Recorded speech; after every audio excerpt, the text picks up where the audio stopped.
वक्त प्रधानमंत्री नरेंद्र मोदी मन की बात कार्यक्रम के जरिए संबोधित कर रहे हैं। क्या कुछ कह रहे हैं, उन्हें सुनते हैं। कितने ही लोगों तक पहुंचने लगी है। साथियों, क्या आप कभी कल्पना कर सकते हैं कि आप महीने भर बिजली का उपयोग करें और आपका बिजली बिल आने के बजाय आपको बिजली के पैसे मिले। सौर ऊर्जा ने ये भी कर दिखाया है।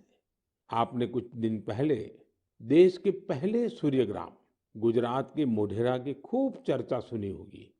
मोढेरा सूर्यग्राम के ज्यादातर घर सोलर पावर से बिजली पैदा करने लगे हैं।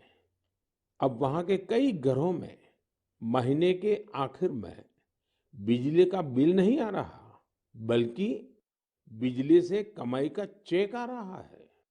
ये होता देख अब देश के बहुत से गांवों के लोग मुझे चिट्ठियां लिखकर कह रहे हैं कि उनके गांव को भी सूर्यग्राम में बदला जाए।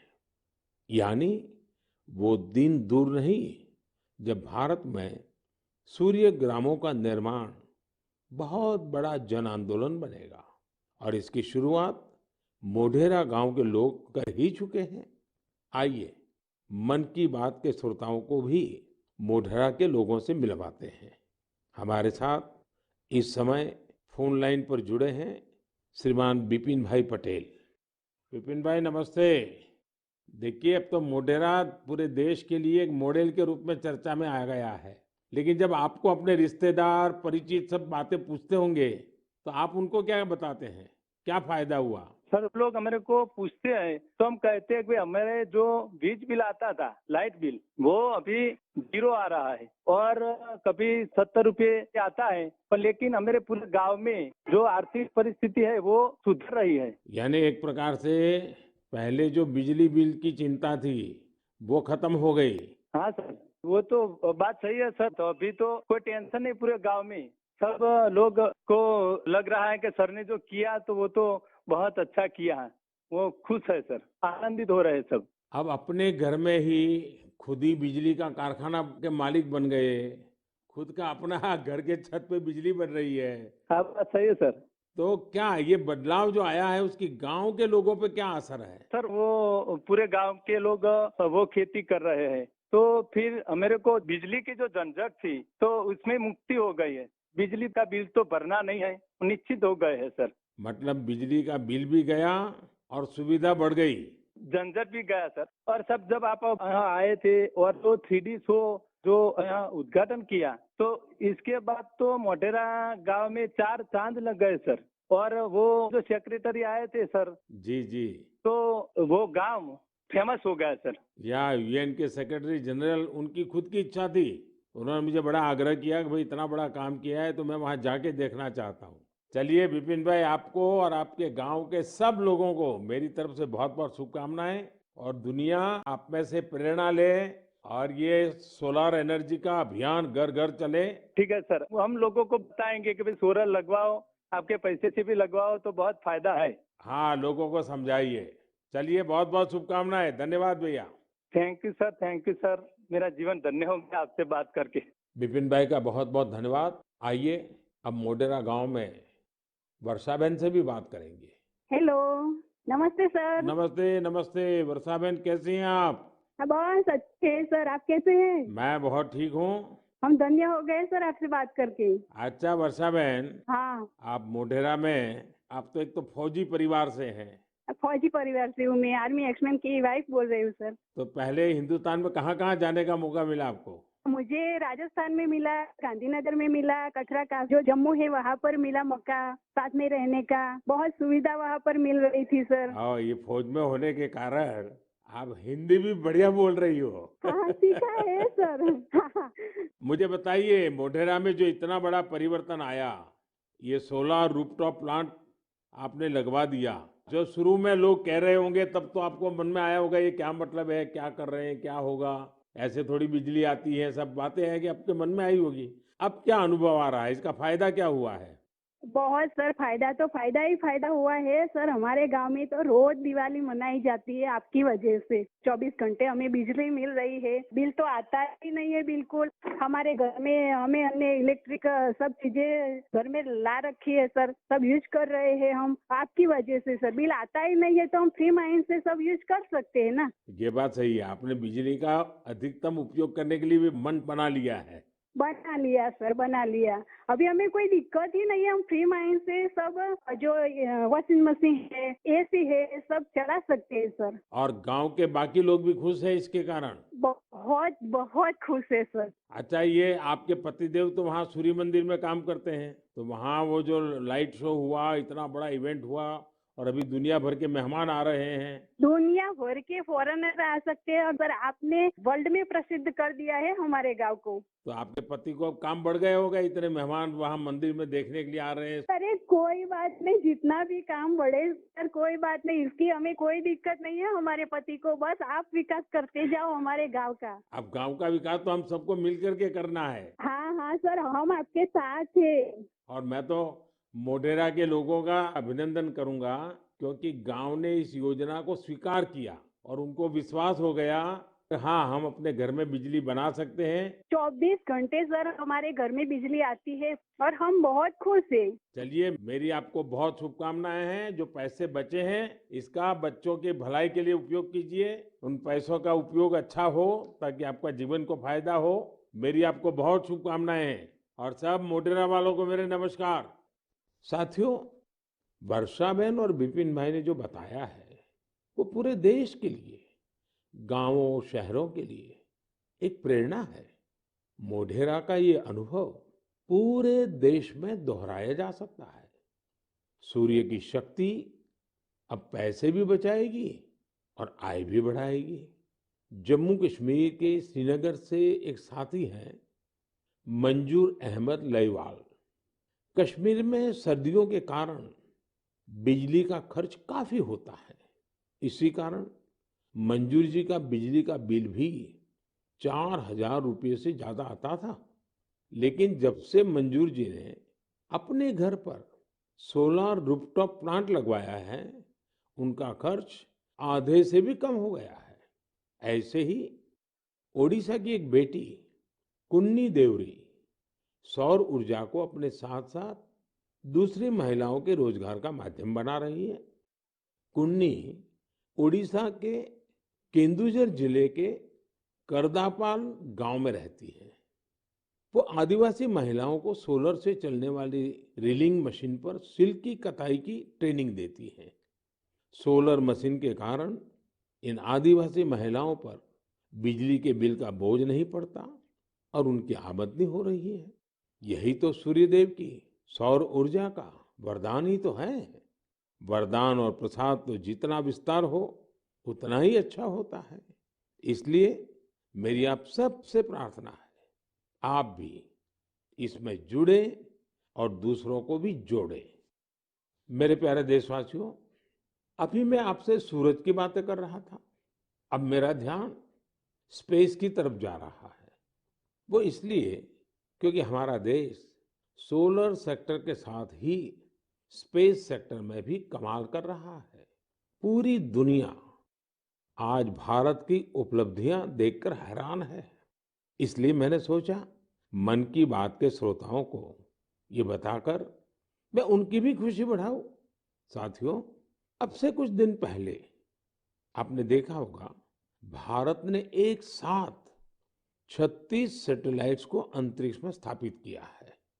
दिवाली से ठीक एक दिन पहले मिली ये सफलता एक प्रकार से ये हमारे युवाओं की तरफ से देश को एक स्पेशल दिवाली गिफ्ट है।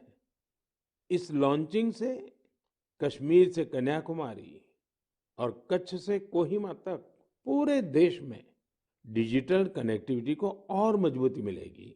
इसकी मदद से बेहद दूर दराज के इलाके भी देश के बाकी हिस्सों से और आसानी से जुड़ जाएंगे। देश जब आत्मनिर्भर होता है तो कैसे सफलता की नई ऊंचाई पर पहुंचता जाता है, ये इसका भी एक उदाहरण है। आपसे बात करते हुए मुझे वो पुराना समय भी याद आ रहा है जब भारत को क्रायोजेनिक रॉकेट टेक्नोलॉजी देने से मना कर दिया गया था।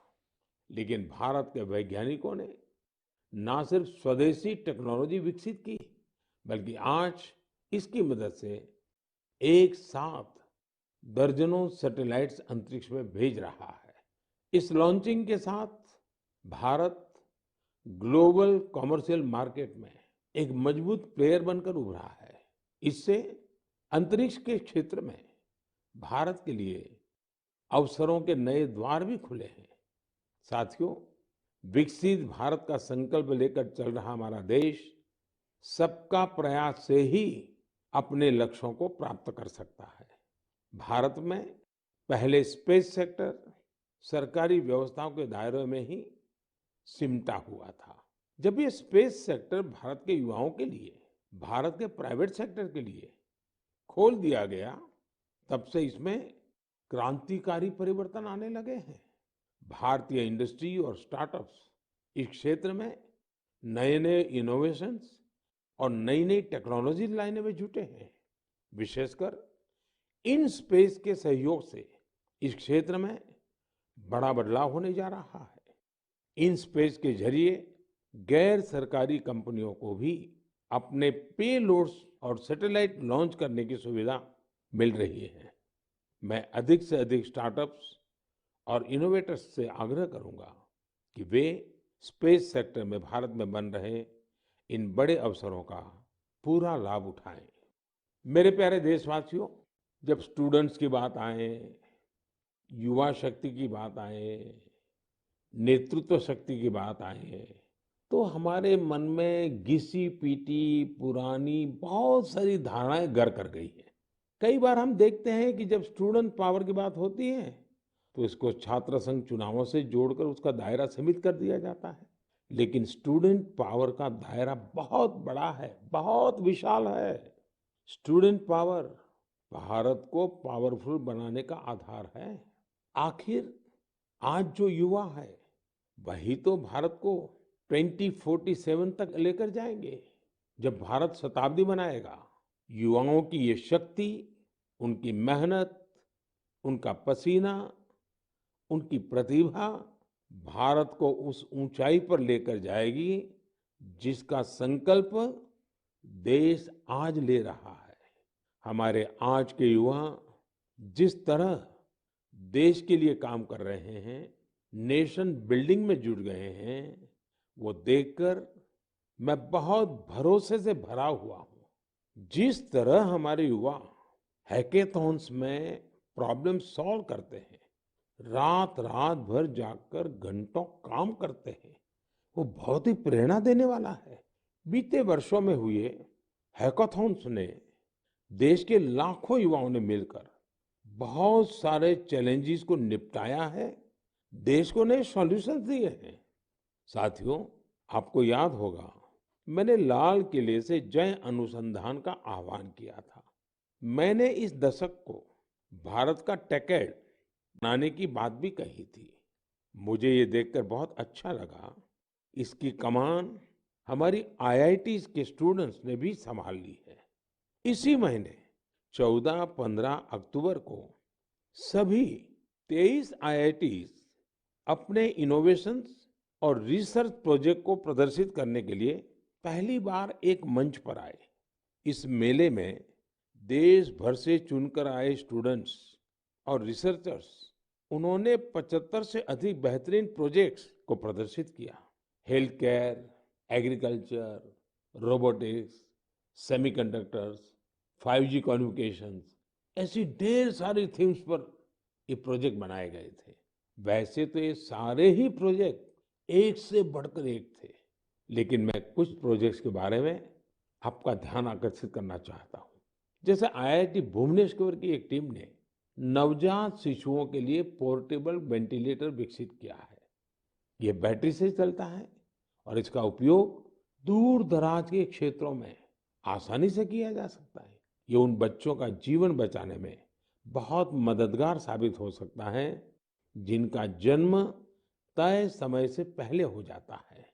इलेक्ट्रिक मोबिलिटी हो ड्रोन टेक्नोलॉजी हो, 5G हो, हमारे बहुत सारे छात्र इनसे जुड़ी नई टेक्नोलॉजी विकसित करने में जुटे हैं। कई सारी आईआईटीज मिलकर एक बहुभाषक प्रोजेक्ट पर भी काम कर रही है, जो स्थानीय भाषाओं को सीखने के तरीके को आसान बनाता है। ये प्रोजेक्ट नई राष्ट्रीय शिक्षा नीति को, उन लक्ष्यों को प्राप्ति में भी बहुत मदद करेगा।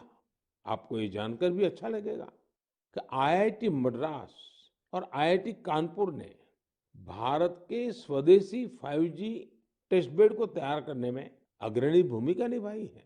निश्चित रूप से यह एक शानदार शुरुआत है। मुझे आशा है कि आने वाले समय में इस तरह के कई और प्रयास देखने को मिलेंगे। मुझे यह भी उम्मीद है कि आईआईटी से प्रेरणा लेकर दूसरे इंस्टीट्यूशंस भी अनुसंधान एवं विकास से जुड़ी अपनी एक्टिविटीज में तेजी लाएंगे। मेरे प्यारे देशवासियों, पर्यावरण के प्रति संवेदनशीलता हमारे समाज के कण कण में समाहित है और इसे हम अपने चारों ओर महसूस कर सकते हैं। देश में ऐसे लोगों की कमी नहीं जो पर्यावरण की रक्षा के लिए अपना जीवन खपा देते हैं। कर्नाटका के बेंगलुरु में रहने वाले सुरेश कुमार जी से भी हम बहुत कुछ सीख सकते हैं। उनमें प्रकृति और पर्यावरण की रक्षा के लिए गजब का जुनून है। 20 साल पहले उन्होंने शहर के सहकार नगर के एक जंगल को फिर से हरा भरा करने का बीड़ा उठाया था। ये काम मुश्किलों से भरा था, लेकिन 20 साल पहले लगाए गए वो पौधे आज 40-40 फीट ऊंचे विशालकाय पेड़ बन चुके हैं। अब इनकी सुंदरता हर किसी का मन मोह लेती है। इससे वहां रहने वाले लोगों को भी बड़े गर्व की अनुभूति होती है।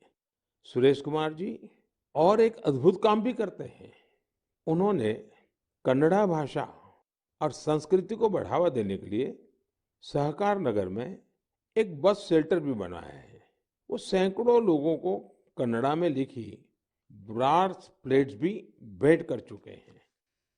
इकोलॉजी और कल्चर दोनों साथ साथ आगे बढ़े और फले फूले। सोचिए, ये कितनी बड़ी बात है। साथियों, आज इको फ्रेंडली लिविंग और इको फ्रेंडली प्रोडक्ट्स को लेकर लोगों में पहले से कहीं अधिक जागरूकता दिख रही है। मुझे तमिलनाडु के एक ऐसे ही दिलचस्प प्रयास के बारे में भी जानने का मौका मिला। ये शानदार प्रयास कोयम्बटूर के अनाईकट्टी में आदिवासी महिलाओं की एक टीम का है। इन महिलाओं ने निर्यात के लिए 10,000 eco friendly terracotta tea cup का निर्माण किया। कमाल की बात तो ये है कि टेराकोटा टी कप्स बनाने की पूरी जिम्मेदारी इन महिलाओं ने खुद ही उठाई। क्ले मिक्सिंग से लेकर फाइनल पैकेजिंग तक सारे काम स्वयं किए। इसके लिए इन्होंने प्रशिक्षण भी लिया था। इस अद्भुत प्रयास की जितनी भी प्रशंसा की जाए कम है। साथियों, त्रिपुरा के कुछ गांवों ने भी बड़ी अच्छी सीख दी है। आप लोगों ने बायो विलेज तो जरूर सुना होगा, लेकिन त्रिपुरा के कुछ गांव बायो विलेज 2 की सीढ़ी चढ़ गए हैं। बायो विलेज 2 में इस बात पर जोर होता है कि प्राकृतिक आपदाओं से होने वाले नुकसान को कैसे कम से कम किया जाए। इसमें विभिन्न उपायों से लोगों के जीवन स्तर को बेहतर बनाने पर पूरा ध्यान दिया जाता है।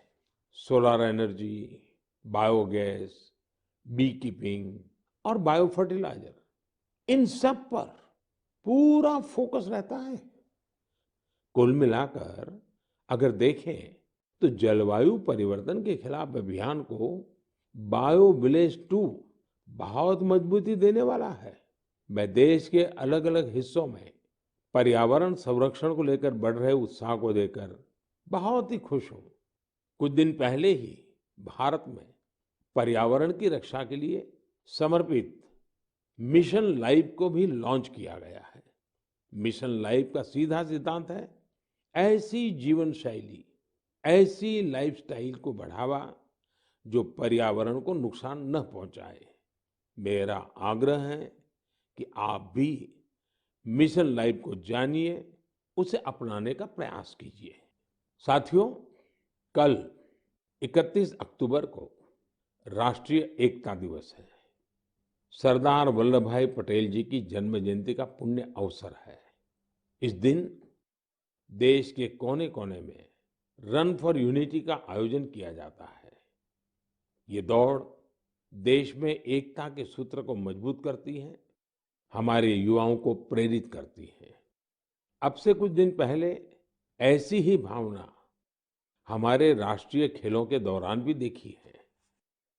जुड़ेगा इंडिया तो जीतेगा इंडिया, इस थीम के साथ राष्ट्रीय खेलों ने जहां एकता का मजबूत संदेश दिया, वहीं भारत की खेल संस्कृति को भी बढ़ावा देने का काम किया है। आपको ये जानकर खुशी होगी कि यह भारत में राष्ट्रीय खेलों का अब तक का सबसे बड़ा आयोजन था।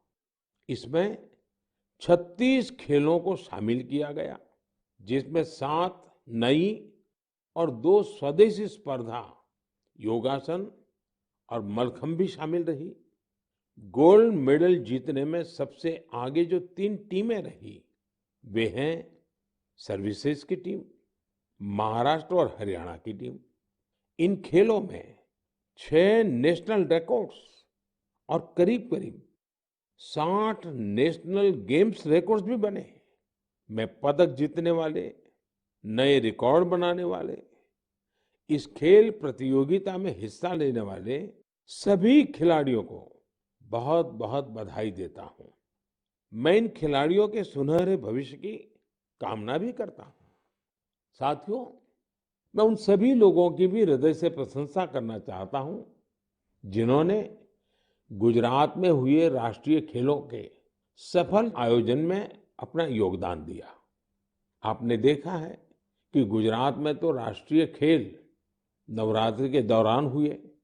इन खेलों के आयोजन से पहले एक बार तो मेरे मन में भी आया कि इस समय तो पूरा गुजरात इन उत्सवों में जुटा होता है, तो लोग इन खेलों का आनंद कैसे ले पाएंगे।